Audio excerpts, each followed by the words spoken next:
Assalamualaikum warahmatullahi wabarakatuh. Perkenalkan, kami dari kelompok 6 yang beranggotakan 5 orang dengan saya sendiri atas nama Muhammad Abdal sebagai moderator. Kemudian rekan saya Mutia Badriana Munsi, Saya Damar Dewi. saya Nurati Ramaya Said, Saya Zulfami Syahrazad. Baik, di sini kami akan mempresentasikan hasil wawancara kami atau hasil observasi kami di sekolah SDN 028 Tamu. Itu kepada rekan saya atas nama yang berdiri, saya persilakan untuk memaparkan hasil wawancara ini.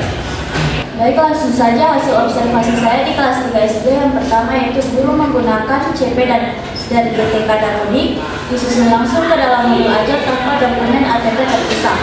Pembelajaran bahasa Indonesia menekankan penggunaan kata baca melalui kegiatan membaca, menulis, dan memperbaiki kalimat sederhana. Selanjutnya media pembelajaran yaitu kartu kata, teks pendek, dan gambar kontekstual. Dan siswanya aktif dan antusias, guru berperan sebagai pembimbing.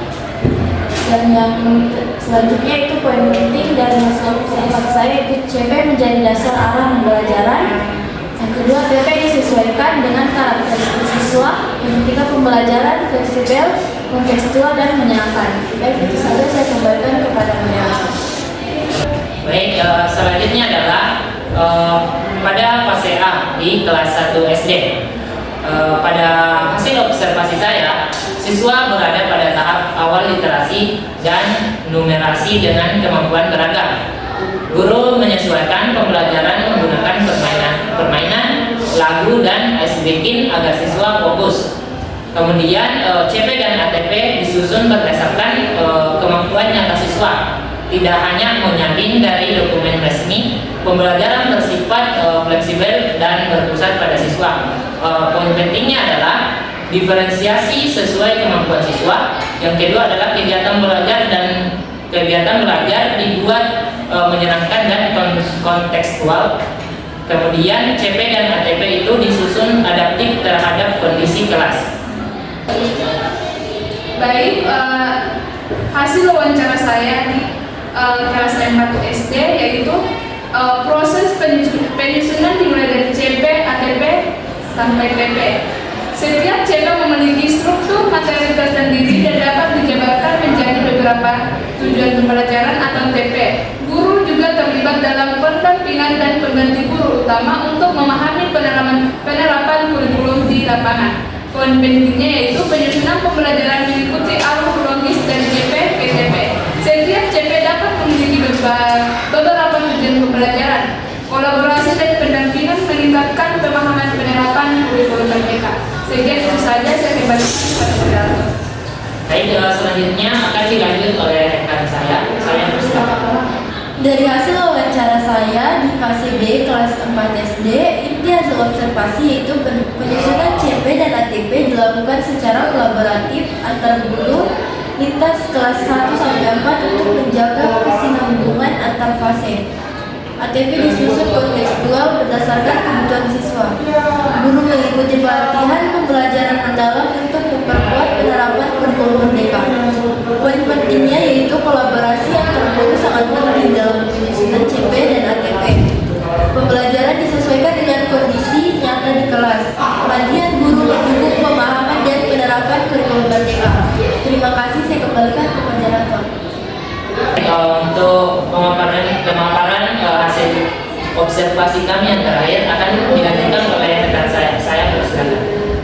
Baik, inti hasil observasi pada fase C kelas 6 SD, pembelajaran IPA topik bagaimana tubuh kita bergerak menggunakan pendekatan inquiry dan penemuan inquiry basis dan discovery learning. Guru memfasilitasi siswa membuat replika tangan dari karton, sedotan, dan benar untuk memahami sistem gerak secara konkret. Pembelajaran mengaitkan konsep ilmiah dengan aktivitas sehari-hari dan menggunakan media digital seperti video. Anatomi. Siswa dilatih berefleksi, berkolaborasi, dan berpikir kritis. Poin pentingnya yang pertama, pada CP disusun berdasarkan elemen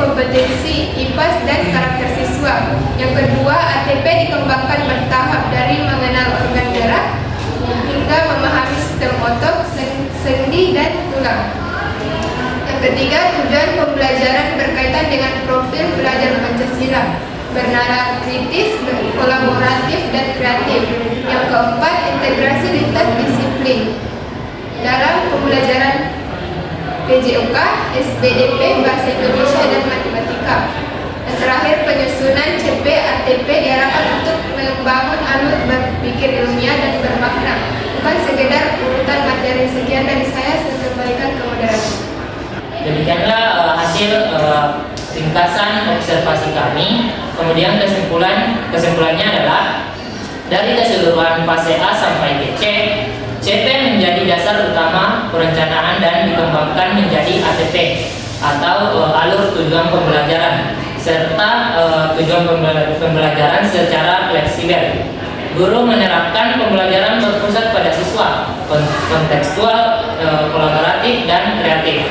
Kemudian proses penyusunan CP sampai ke ATP dilakukan dengan mempertimbangkan karakteristik siswa, diferensiasi serta integrasi lintas bidang ilmu. Kemudian dalam tantangan utama masih pada ketersediaan modul